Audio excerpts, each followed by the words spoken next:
একটা শেয়ার করলে এই দাদা 1 টাকা করে পাবে। দাদা কোথায় বাড়ি আপনার?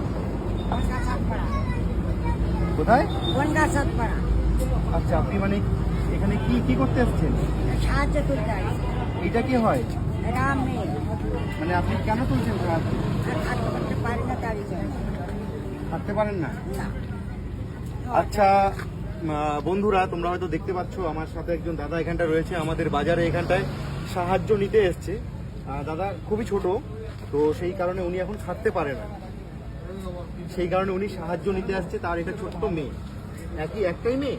একটাই নেই। তোমরা যতটা পরিমাণে পারবে সর্বপ্রথমে ভিডিওটাকে অনেক অনেক শেয়ার করবে। মনে করবে একটা শেয়ার করলে এই দাদা 1 টাকা করে পাবে, এরকম ভাবে শেয়ার করবে যেন প্রত্যেকটা মানুষের কাছে যায়। আর তোমার মেয়ে কোন ক্লাসে পড়ে? মেয়ে 1-এ পড়ে, কিন্তু একজন বাবা হয়ে দেখো কি সুন্দর কর্তব্য পালন করছে, খাটতে পারে